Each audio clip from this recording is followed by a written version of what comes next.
E hoje, nosso amigo, trabalhador da casa, Wilson Lemos, está falando para nós o tema que já está posto na tela. Então, bom trabalho, amigo. Ana Alves Franco e Francisco Pereira Franco moravam em Feira de Santana na segunda metade da década de 1920. Ana Alves andava preocupada. Na época ela tinha 44 anos de idade e percebeu que algo não estava normal em seu corpo. Acreditava ser uma barriga d'água. Procurou o Dr. João Martins para fazer uma consulta com ele.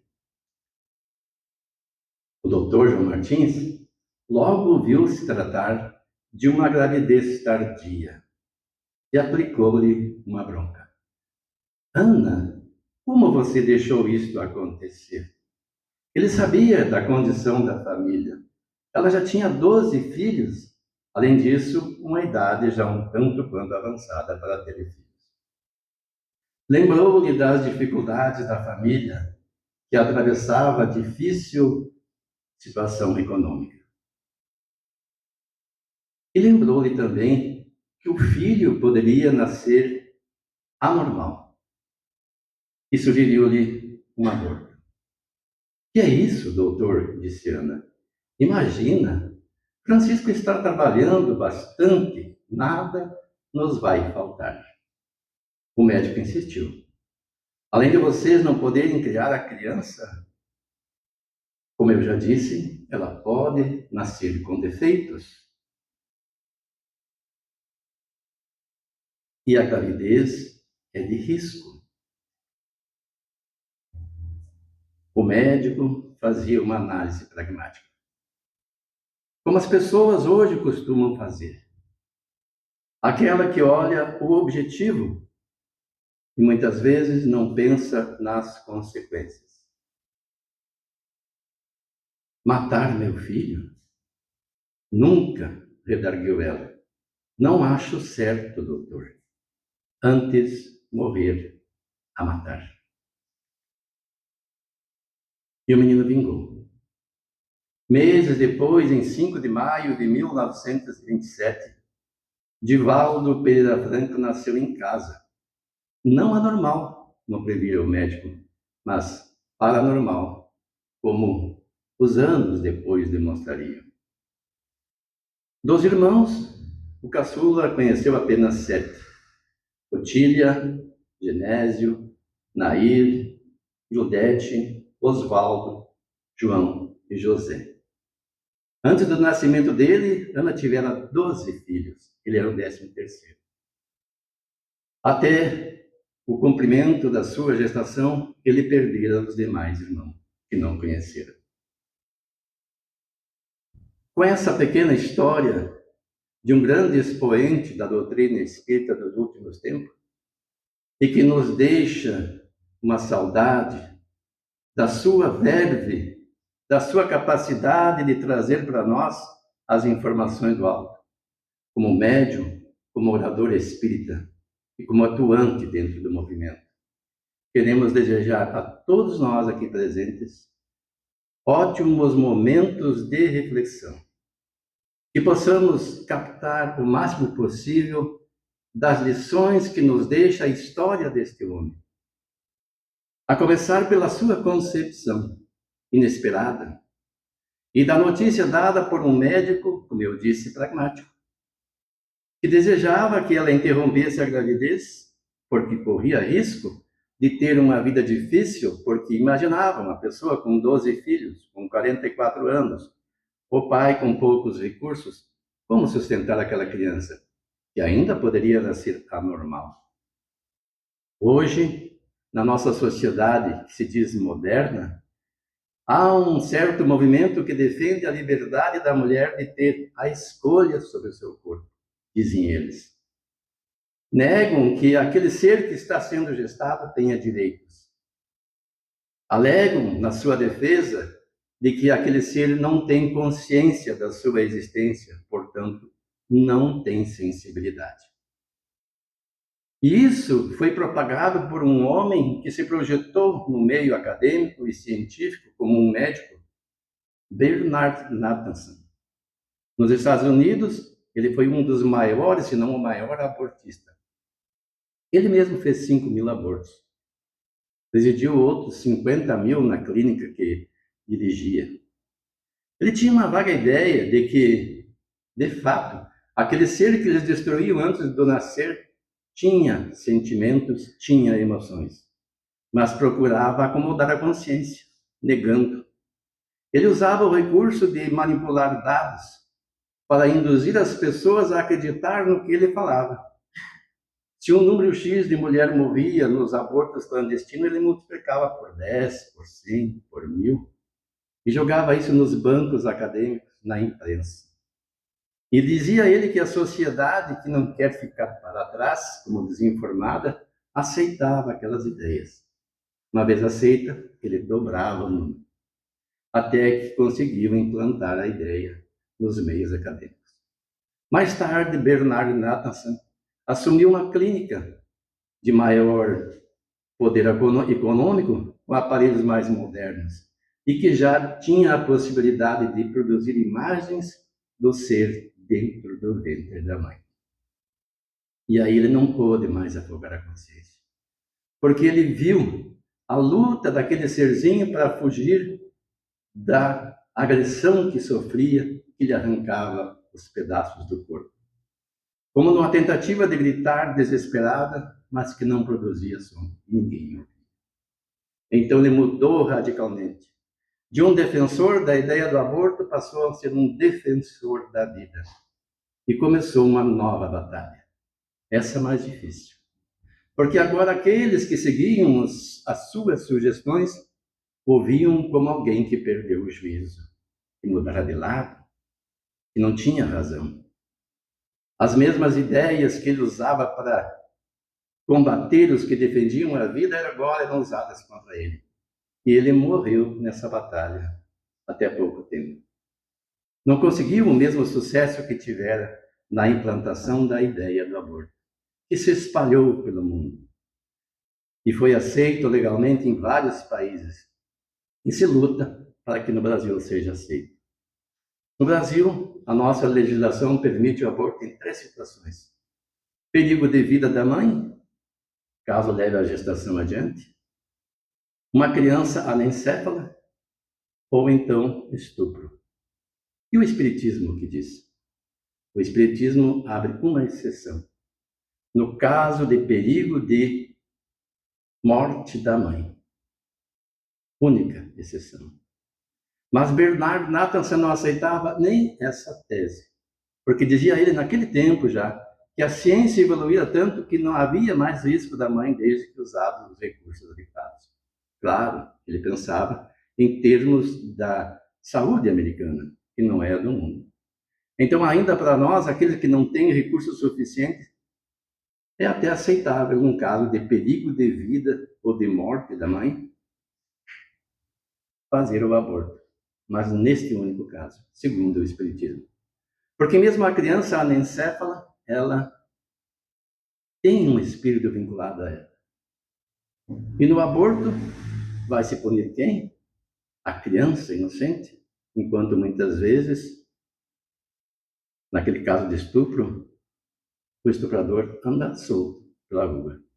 Quando muito, pega alguns anos de prisão e logo sai pelas brechas que a lei possibilita usar. Mas essa mulher não. Ela mesmo nem tinha conhecimento do Espiritismo, já pensava que era preferível morrer a matar um filho amado no ventre. E assim começa a vida de Divaldo. A autora desta obra que nós nos baseamos, Ana Lande, foi projetada logo no começo, escreveu este livro, que traz o título Divaldo Franco, a trajetória de um dos maiores médiuns de todos os tempos. Diz ela no livro que poucas pessoas fora do movimento espírita conheciam Divaldo. Então ela resolvera publicar algo a respeito dele. Uma espécie de biografia, claro, com consentimento de Divaldo. Mas Divaldo não dava muita atenção para ela. Ele não tinha tempo, estava sempre ocupado. Mas ela insistiu por muito tempo. Vários meses, anos depois, ela conseguiu a sua aquiescência para, em 2015, publicar esta obra. Então, ela traz muitas informações. Ela diz que em 2012 ela teve a ideia de escrever essa biografia e para contar toda a trajetória. E acolher até a publicação de 2015, quando ela começa a falar então de Divaldo. Ela diz que tudo na vida de Divaldo foi sempre acima da média. Em 2015, ele já tinha 685 órfãos que ele nomeara como seus filhos. E os educara e os criara. E esses lhe deram milhares de netos e bisnetos. Era conhecido como o maior médium e orador espírita até há pouco, antes de sua desencarnação. Até a data do lançamento do livro, ele proferira 15 mil palestras no Brasil e no exterior, que venderam 10 milhões de exemplares.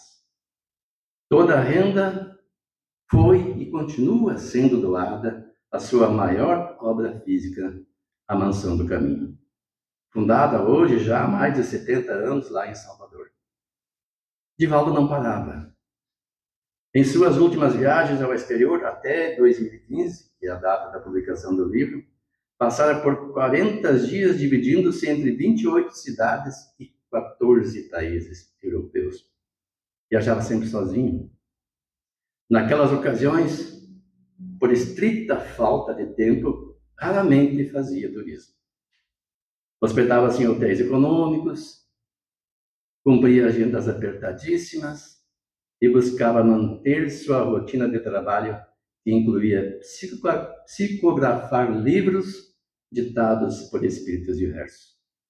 Não nesse livro, mas em outras ocasiões, eu conheço um amigo comum dele e meu, porque ainda continuamos sendo amigos, eu do Paulo e o Divaldo também do Paulo, porque não é que ele desencarnou que deixou de ser amigo. Então eu conheço o Paulo Afonso Velarde de Passo Fundo, que se esforçou até conseguir comprar um apartamento bem em frente ao Centro Espírita, com a suíte, não por luxo, mas para receber esses expoentes espíritas que viajam trabalhando na Serra do Cristo. E um deles, Divaldo Pereira Franco. E Divaldo falava para ele que ultimamente ele não aceitava mais se hospedar nas casas das pessoas, porque as pessoas pensam que na hora de dormir ele dormia. Ele fazia a sua agenda de compromisso, as suas palestras, as suas entrevistas, conversar com pessoas, depois jantava, a família ia para os seus quartos, ele se recolhia ao aposento cedido e ia estudar. Preparar para as atividades futuras, ou psicografar. Ele dormia no máximo 3 horas por dia. E era frequentemente interrompido porque o anfitrião às vezes esquecia uma toalha no quarto e abria, batia para poder pegar aquilo que esquecia e que precisava, interrompendo o seu trabalho. Então ele preferia ficar em hotéis. Mas lá em Passo Fundo, ele ficava na casa do nosso amigo. E o nosso amigo dizia que ele lhe contava isso, que a sua vida era um trabalho constante. E à noite ele se dedicava, mesmo nas viagens, a psicografar livros. Por isso a autora menciona essa particularidade dele. E os seus recursos que ele tinha vinham da sua aposentadoria como servidor público do Instituto de Previdência e Assistência dos Servidores do Estado, antigo IPASE, exceto as que ficavam por conta de alguns que os convidavam, fatos bastante restantes, como esse que eu mencionei. Bastante recente, aliás, depende do ponto de vista. Porque esse amigo que eu falo já faz isso desde antes da virada do século. No entanto, segundo visita ao site da Mansão do Caminho, Divaldo Franco passou a fazer viagens acompanhado de forma regular e inseparável com seu amigo Nilson Pereira, mais conhecido por Tio Nilson, desde os meados da década de 1940. Nilson Pereira, que começara mais em 1945 a viajar com Divaldo, tornou-se o braço direito das atividades do Divaldo. Ele era uma pessoa de uma certa posse, então algumas dificuldades econômicas ele cobria. Era o fiel escudeiro, cuidando da logística e segurança das viagens. A parceria se consolidou com a fundação da Mansão do Caminho em 1952, mas a relação de trabalho conjunto já existia anteriormente.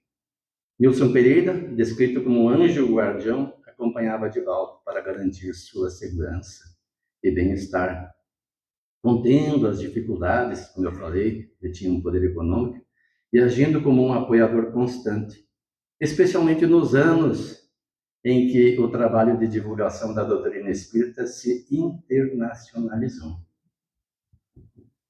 Antes dessa parceria estabelecida por volta de 1945, Divaldo realizava, como diz o livro, as viagens sozinho. Como um fato que aconteceu em 1920, onde enfrentou desafios por própria conta. Era um jovem ainda. A mentora Joana de Ângeles realizava uma experiência educativa e evangélica de altíssimo valor. Realizava e realiza, mesmo sem a presença física hoje de Divaldo Pereira Franco. Ela tem sido, nas suas diversas encarnações, colaboradora de Jesus. A última ocorrida em Salvador, entre 1761 e 1822, como Soror Joana Angélica de Jesus, tornando-se a mártir da independência do Brasil. Na penúltima, vivida no México, 1651 e 1695, como Sor Juana Inés de la Cruz. Foi a maior poetisa da língua hispânica. Também vivera na época de São Francisco, no século XIII, conforme se apresentou o próprio Divaldo Franco, quando ele passava por Assis. Também vivera no século I, como Joana de Cusa, piedosa mulher citada no Evangelho, que foi queimada viva ao lado do filho de cristãos outros, no Coliseu de Roma. Até o momento, por intermédio da psicografia de Divaldo Franco, é autora de mais de 70 obras, 35 das quais traduzidas para 15 idiomas e transcritas em braille. Além dessas obras, já escreveu milhares de belíssimas mensagens. Foi o Espírito Joana de Ângeles quem realizou no mundo espiritual o projeto socioeducacional que culminou na Mansão do Caminho e no Centro Espírita Caminho da Redenção. Após tê-lo planejado, a mentora espiritual procurou para Francisco de Assis, solicitando-lhe que examinasse os seus projetos e auxiliasse na sua concretização no plano material. O pobrezinho de Deus concordou com a mentora e se prontificou a colaborar com a obra desde que nessa comunidade jamais fosse olvidado o amor aos infelizes do mundo ou negada a caridade aos filhos do Calvário. Nem se estabelecesse a presunção que é propícia a destruir as melhores edificações do sentimento moral.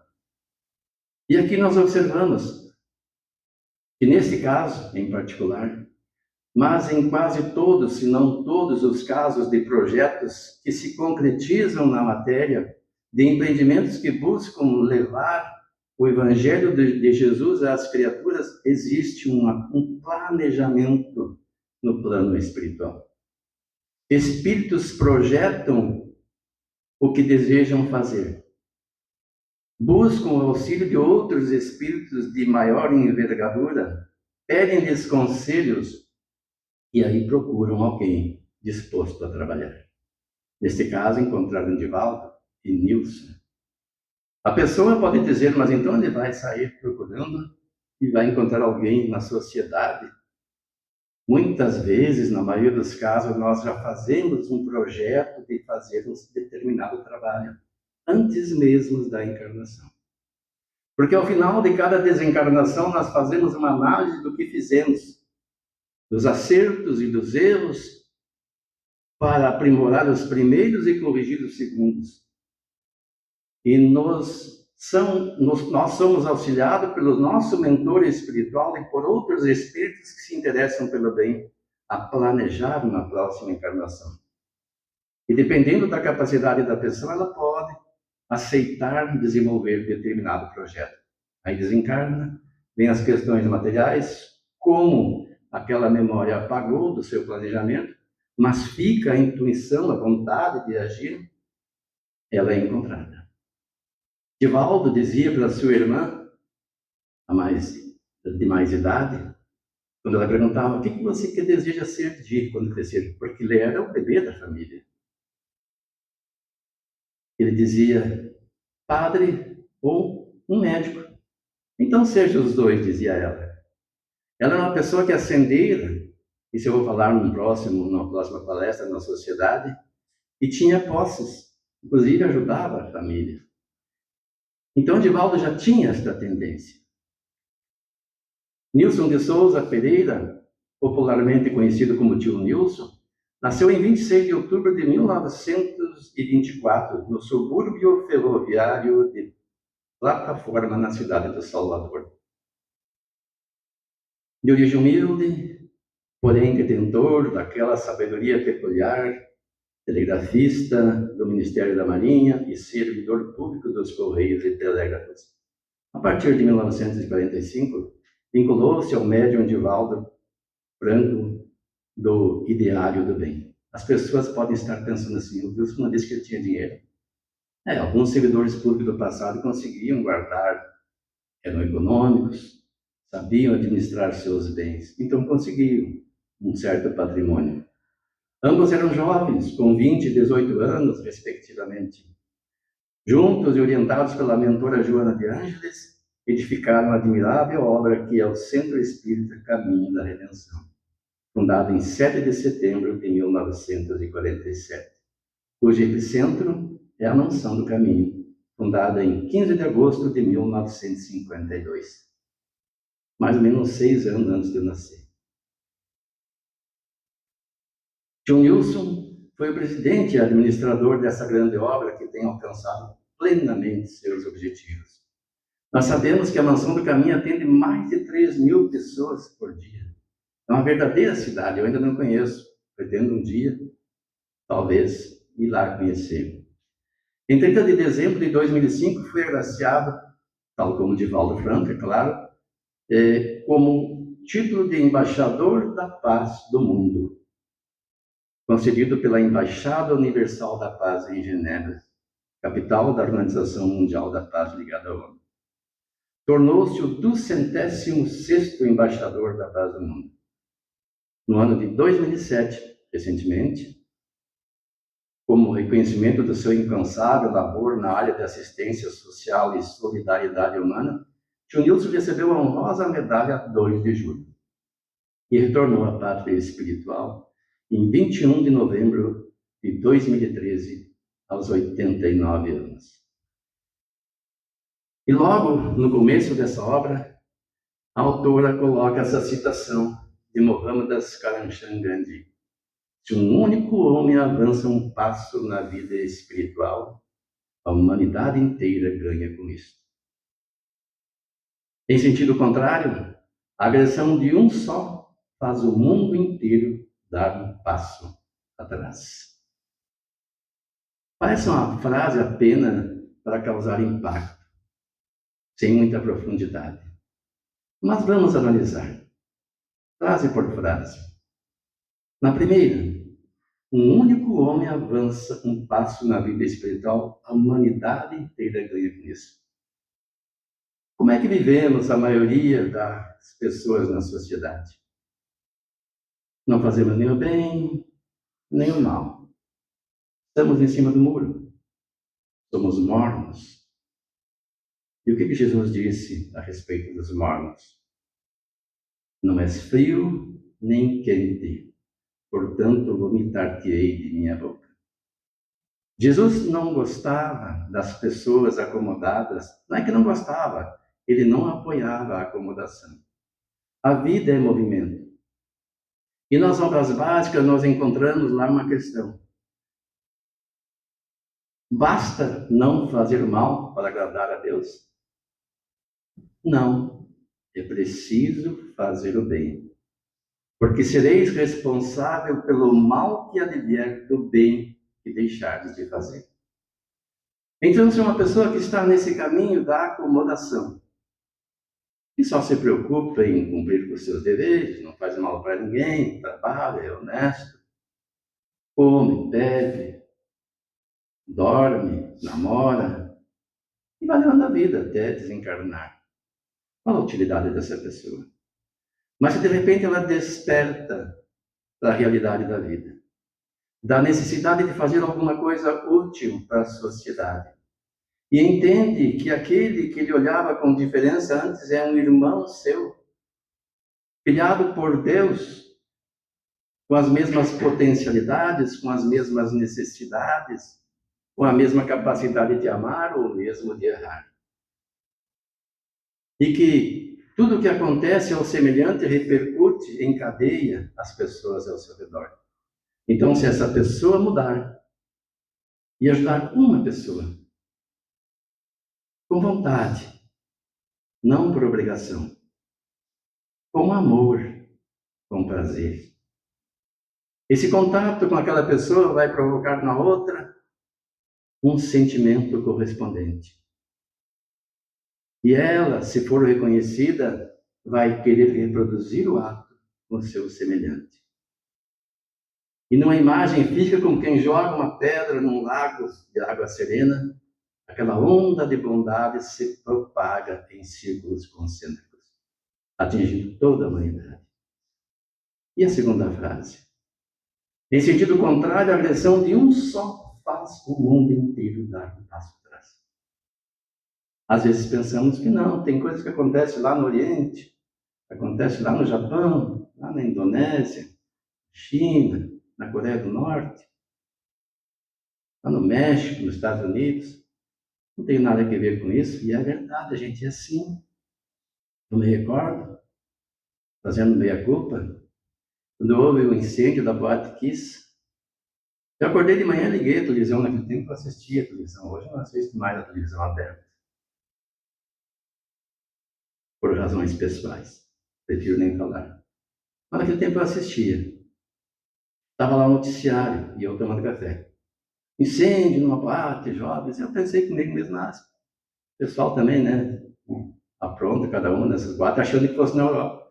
De repente a pessoa fala Santa Maria, aí veio o choque emocional. Aqui pertinho, a nossa filha cogitava, uns dias antes de ir até lá. Queria usar o nosso veículo, na época, para se locomover para lá. A Irene a convenceu a não ir, dizendo dos perigos da viagem, nem pensava que isso pudesse acontecer. Uma amiga dela foi e não voltou. E a gente se impacta. E as pessoas que fazem o mal, às vezes afetam um ou mais. Eu trouxe só isso para ver como é que a gente se impacta. E isso está acontecendo em diversas partes do mundo.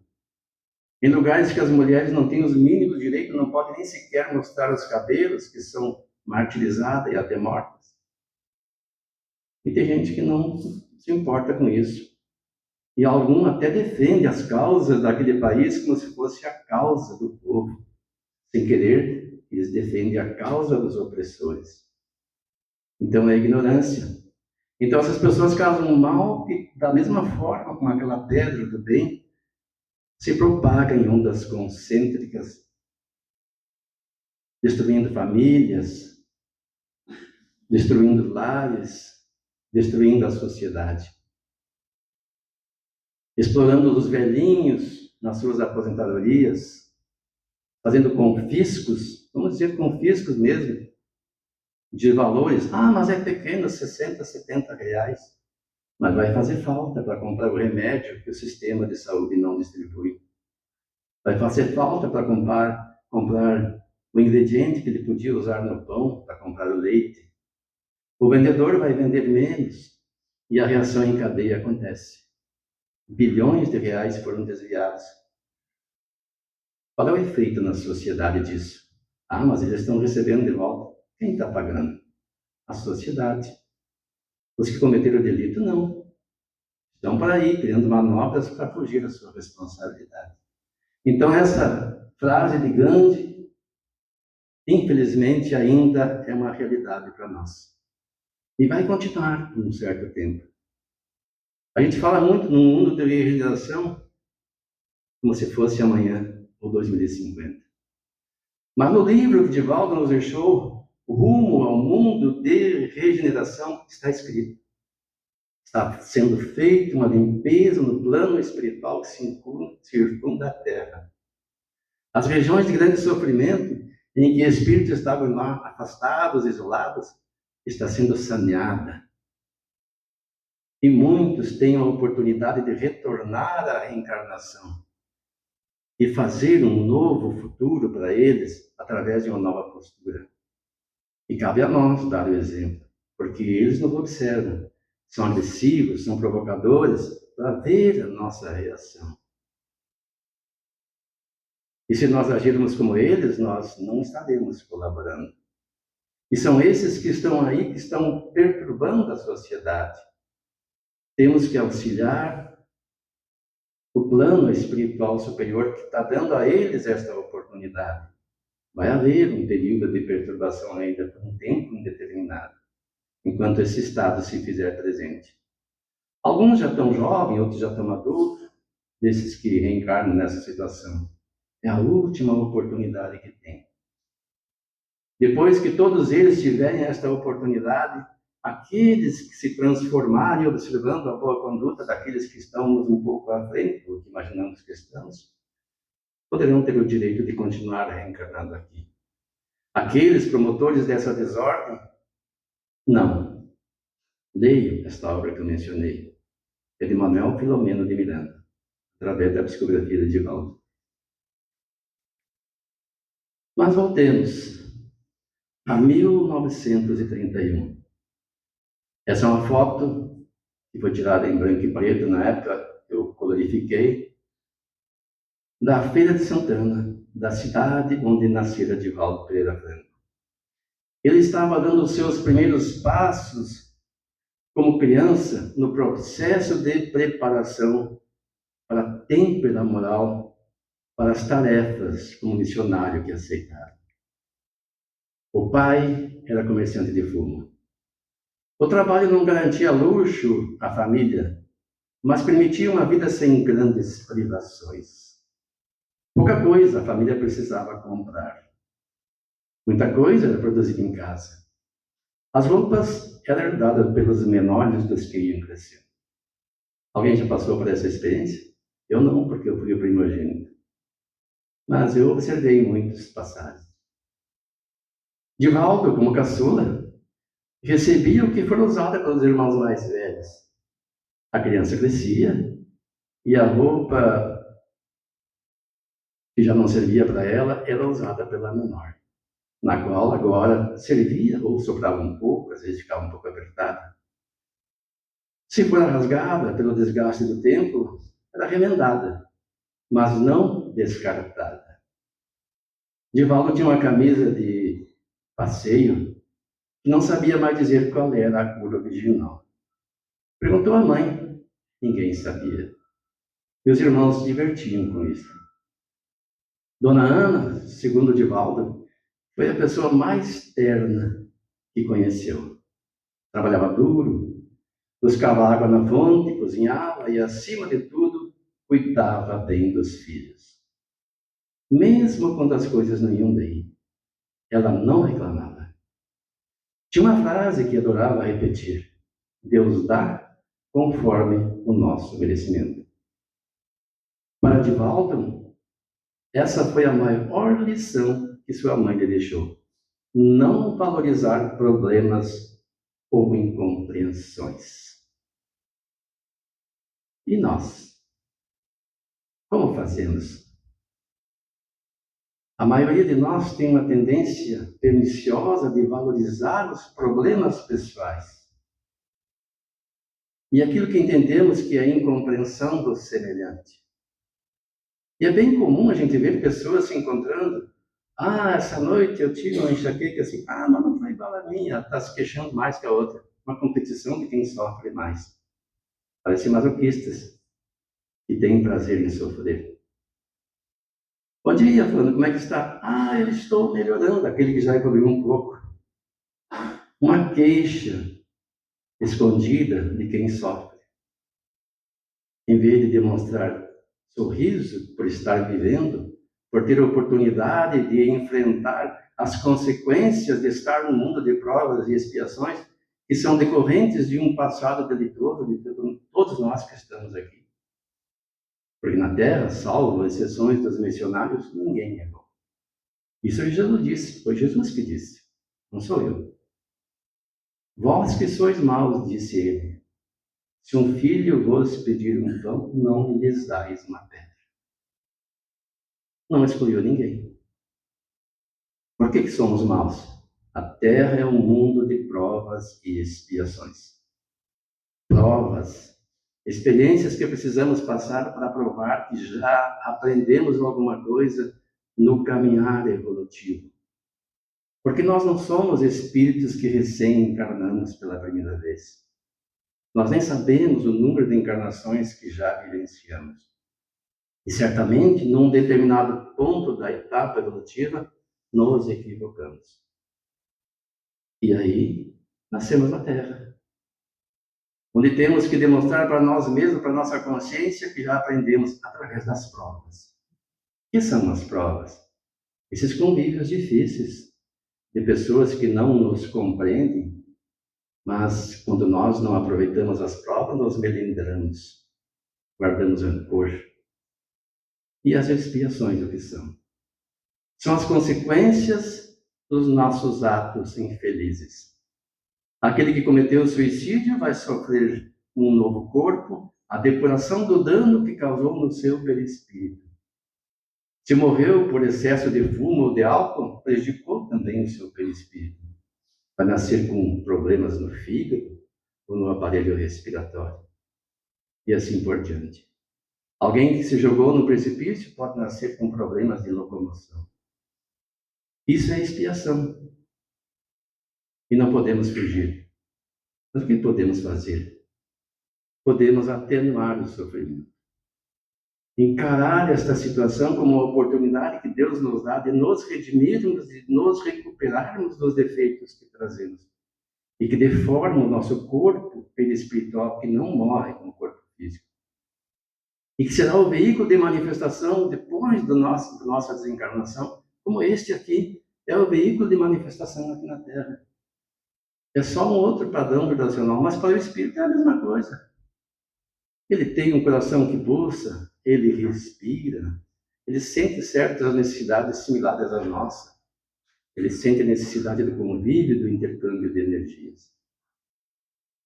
Mas se ele tem um perispírito doente, como ele vai reparar? Ele tem um primeiro atendimento lá nos centros de atendimento, nos hospitais espirituais, e um novo corpo lhe é concedido para resgatar esse erro. No caso da família de Divalda, não eram problemas físicos, eram problemas econômicos. Mas a mãe sabia lidar com isso. E isso eles aprenderam com ela. Com o pai, o menino aprendeu a importância do trabalho. Francisco orgulhava-se de suas jornadas exaustivas e de nunca se ter comprometido com dívidas. Quando os negócios com o fumo não iam bem, ele negociava com o fumo, não relutava em reforçar o orçamento com o que aparecesse. Trabalhava em mercearias ou retalhava e vendia carnes em açougues da cidade. Muitas vezes, levando o pequeno Divalda como ajudante. Seu pai o ensinou, acima de tudo, a não guardar ressentimentos. Era um homem duro, rude, ríspido, que dificilmente demonstrava afeição. Achava aquele garoto terno, afeito a questões religiosas, de que fugia de brigas e confusões. Certa vez, ainda pequeno, Divaldo voltou para casa chorando, após ter levado um soco de um outro menino. Seu Francisco deu-lhe outro. E assegurou: isto é para você aprender a nunca apanhar em uma briga. Francisco repetia a todos os filhos que homens não choram e nunca se abraçam. Isso é coisa de maricas, dizia ele. Apesar de ter perdoado o pai, Divaldo cresceu com uma certa dificuldade de expressar carinho. Passaram-se décadas para que se deixasse abraçar sem desconforto. A gente não sabe o que passaram as pessoas nesta encarnação, e alguns trazem algumas reminiscências de outras experiências encarnatórias que às vezes não gostam nem de ser tocadas. Eu gosto de abraçar, mas se alguém me tocar sem eu esperar, eu não demonstro fisicamente, mas o meu perispírito se afasta. Eu sinto isso. Eu como que me encolho. Se alguém vem assim, toca em mim, amistosamente. Aconteceu na palestra anterior aqui, com o Portalete. Ele fez a palestra, veio lá, sentou do meu lado e tocou na minha perna. E eu não demonstrei fisicamente, acho que não. Mas intimamente eu me recolhi. De onde vem isso? Não sei, precisaria uma psicanálise. E também descobri que eu tenho um transtorno do espectro autista. A gente faz assim para não comentar, mas eu prefiro comentar, que as pessoas saibam, porque eu posso conhecê-los aqui. Acabei de ver a minha tia ali e eu não a conheci, se não estivesse junto com a minha prima. É assim, é difícil para mim, eu tenho que me esforçar. As pessoas com mais convívio, eu lembro. Então, Divaldo tinha essa dificuldade, mas a superou. Nós precisamos não nos acomodar. Se nós percebermos com uma certa dificuldade, procurar recursos, trabalhar por nos melhorarmos. As primeiras visões relatadas por Divaldo foram recebidas pelo pai como alucinações ou coisa do demônio e punidas com rigor. As suas começaram a ser frequentes. Certo dia o pai chamou ao quarto e disse: está vendo isto aqui pendurado? Era um chicote feito de goiabeira. Se continuar com essa loucura de falar com mortos, eu é que vou acabar te matando na chibata. Assim como o pai o ensinou a duras penas a não se melindrar, a ser resiliente às humilhações, os irmãos foram um laboratório para entender os conflitos humanos. Havia aqueles com temperamento forte, os generosos, os vaidosos. Genésio, por exemplo, orgulhava-se de ser vingativo. Não perdoava mesmo. Comprou um caderninho de capa preta para escrever o nome de todos aqueles que o contrariavam. Um dia teria o troco, dizia ele. Quando ficou idoso e adoeceu, exigiu a presença do irmão, já médium famoso em Salvador. Não acreditava no espiritismo, mas não dispensava os passes e as preces do caçula. Divaldo viajava frequentemente só para atender o irmão em Feira de Santana. E aproveitava para convencê-lo da necessidade do perdão. Certa vez, perguntou-lhe do caderno: você já perdoou aqueles que estavam em sua lista? Não, disse ele. Tenho a lista até hoje. Também não vou esquecer as ofensas. Isso é para você que é espírita, que é covarde. Eu não sou. Nem todos os argumentos do mundo o fizeram mudar de ideia. Um dia, Divaldo apelou: Quem não perdoa morre antes. Você não está doente? Esqueça todo o mal e ganhará mais alguns meses de vida. E se eu não perdoar?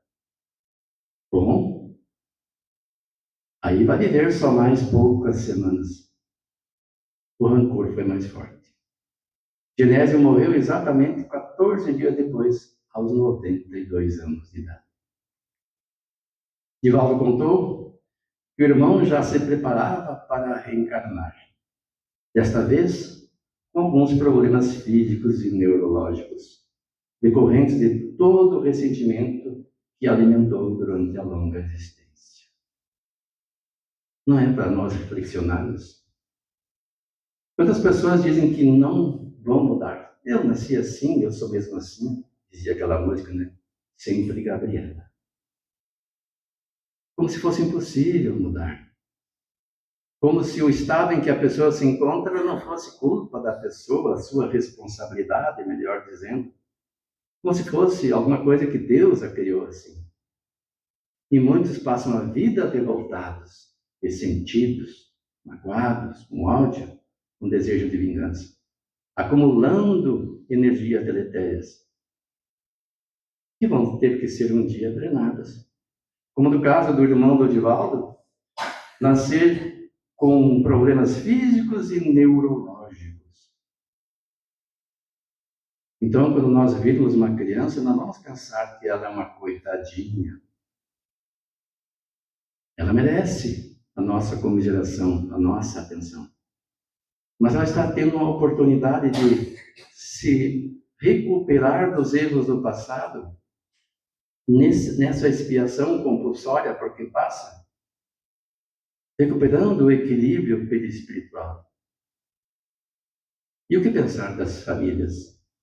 Numa análise apressada, aqueles que conhecem o espiritismo podem dizer: é karma da família. A família recebeu uma criança assim porque errou no passado, erraram juntos. Uma vez perguntaram a Chico Xavier o que ele pensava das mães que recebiam uma criança com deficiência. Ele disse: Deus procura, em outras palavras, ele falou, as mulheres que serão mães que são capazes de amar. E estas recebem a incumbência de aceitar no seu seio crianças assim. Então não são famílias desgraçadas. Não são pais e mães que erraram, geralmente. Claro, tudo é relativo. Mas em grande parte das vezes a gente vê mães que se desdobram de carinho pelo filho, pela filha, nessa situação. Que abdicam do próprio conforto, passam a vida trabalhando, lutando para dar uma vida melhor àquele serzinho. São pessoas que são capazes de amar. Seus irmãos tinham cada qual sua personalidade. Divaldo era de longe o mais diferente. Até que tentava não chamar a atenção, queria ser como os irmãos, como os garotos da rua, despreocupados. Ana, mesmo extremamente católica, repetia que era preciso ter ânimo e confiança. E se as aparições aconteciam, era por algum motivo que não cabia a Divaldo julgar. Mesmo que esses fenômenos o afastassem da Igreja Católica, ele não teria de se preocupar. Afinal, a verdadeira religião consiste em fazer o bem na terra. Os conflitos com o pai só foram superados muitos anos depois.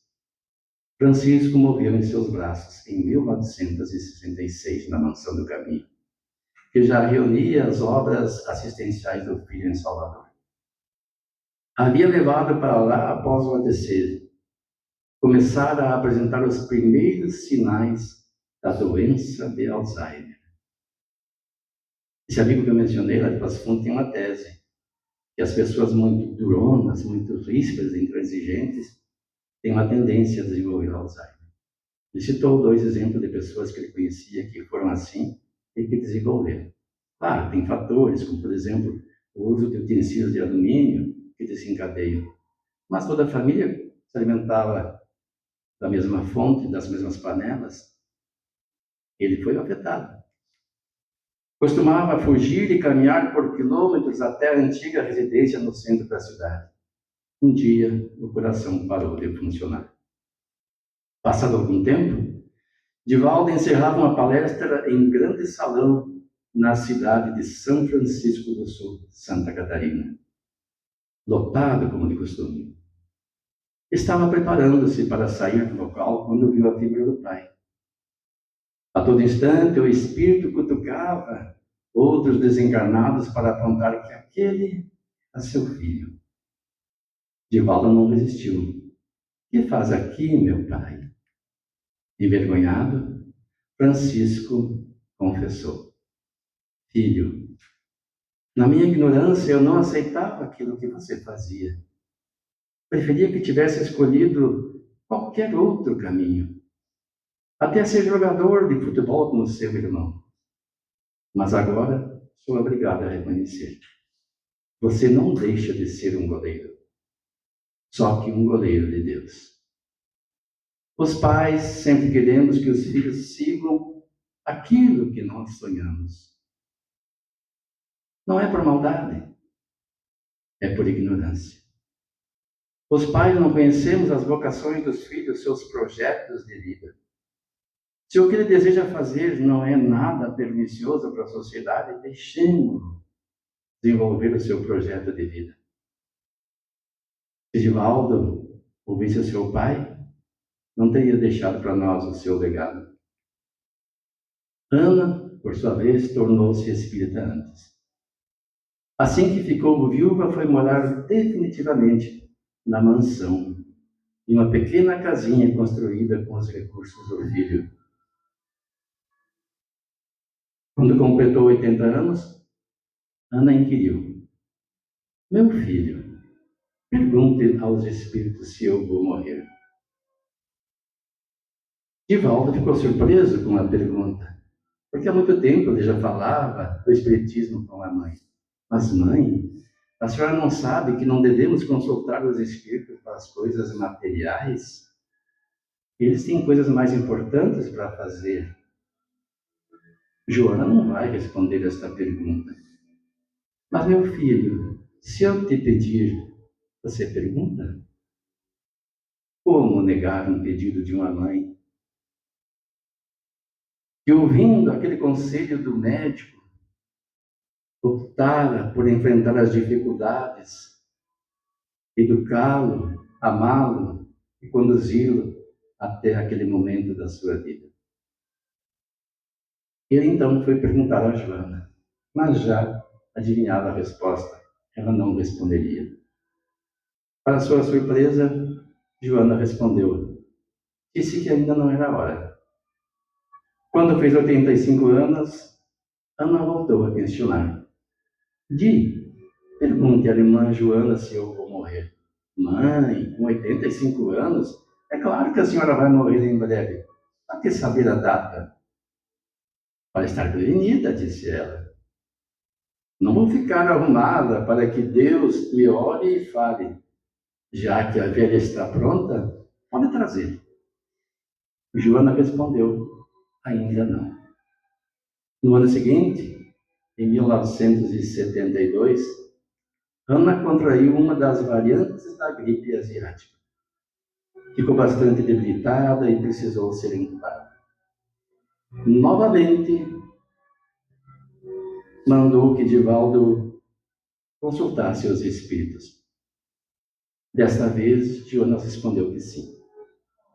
Já estavam preparando para a volta. Quantos dias? Entre 18 e 21, respondeu Divaldo. Ah, então dá. Desta vez estarei preparada. Chame todo mundo. Quero me despedir. Assim foi feito. 3 semanas depois, Divaldo caminhou até a casinha da mansão onde a mãe morava. Assim que entrou, ela perguntou: é hoje, né, meu filho? Não minta. Você nunca me visitou tão cedo. Não são nem 5 da manhã. Ao meio-dia desmaiou. Às 15, entrou em coma profundo. 2 horas depois, retornou à consciência, abriu os olhos verdes e disse: voltei, meu filho. Voltei apenas para lhe dizer que é tudo verdade. Tudo que você sempre me explicou. Seu pai, seus irmãos, estão todos aqui. Eu vou agora por um tempo, mas volto. Mamãe nunca deixa seus filhos sozinhos. Mamãe, como é natural, que precede o retorno à vida espiritual e que se preocupa com os seus rebentos, não desampara mais, jamais, seus filhos. Se ela cuidava deles quando encarnada, vai continuar cuidando de onde se encontra, se tiver condições. Mas se o filho partir antes, como fica a mãe aqui? Ela pode cuidar dele também, com as suas irradiações mentais, com suas preces de confiança de que Deus não faz nada errado. E aquele filho que partiu parou de sofrer. Como eu disse, a Terra é um mundo de provas e expiações. Ainda não é um lugar em que se possa viver em deleite plenamente.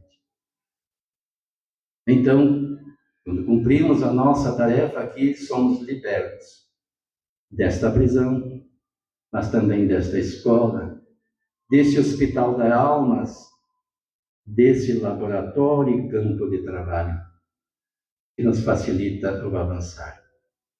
Então, as mães que perderam seus filhos não se lamentem, não sentem desprestigiada por Deus. Mas seus filhos estão bem e precisam de suas vibrações positivas.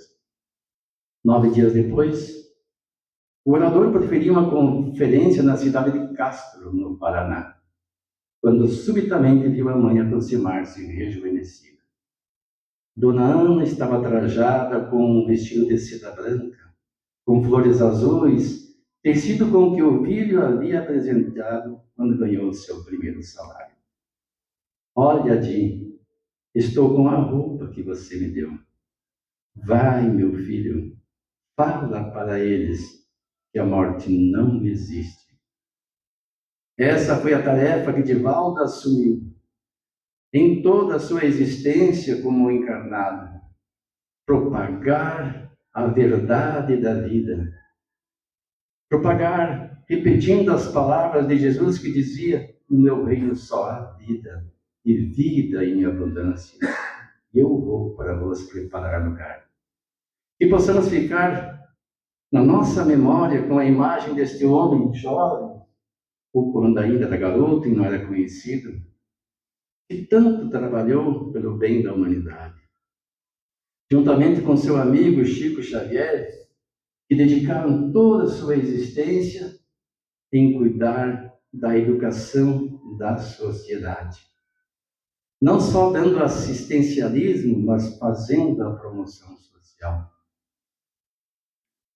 E mesmo com o avançar da idade, continuaram juntos por algumas décadas, dando-nos a honra de tê-los em nosso meio como propagadores do Evangelho de Jesus, como aqueles que vêm trazer para nós notícias do plano espiritual e da vida.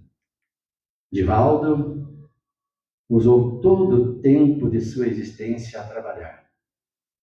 Gastou as últimas energias vitais que recebeu, mesmo um pouquinho antes da desencarnação, no ano passado mesmo.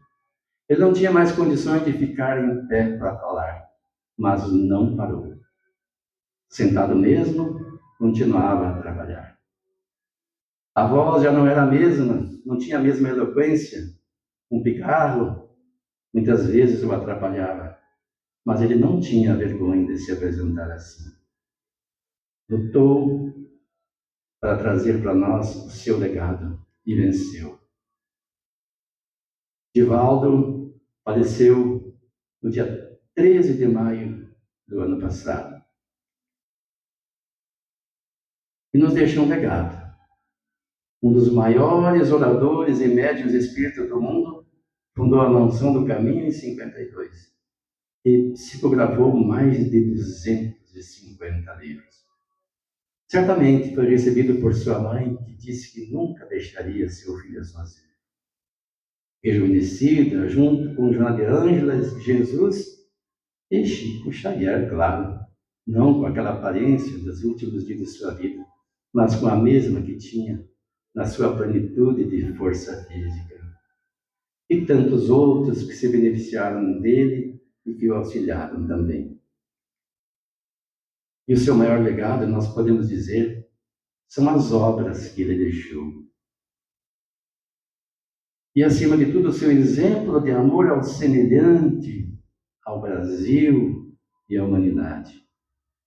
Vivenciando tudo o que, por sua psicografia, nos ensinaram os espíritos superiores. Apesar da perseguição gratuita, que até hoje procuram diminuir o valor do seu trabalho. Ensinamentos que ficam registrados nos livros, que, segundo o Google, são mais de 250. Na obra excepcional também, que é a Mansão do Caminho, em Salvador. Que possamos ter dele esta lembrança de um homem sorridente que nunca parou de trabalhar. E que conhecemos quase nada do seu trabalho, mas que temos os seus livros, ditados pela psicografia dele por espíritos luminares, especialmente Joana de Ângeles, que nos auxilia muito a compreender a mente humana. Então, fiquemos com essa recordação e lembremos do seu legado. Muito obrigado.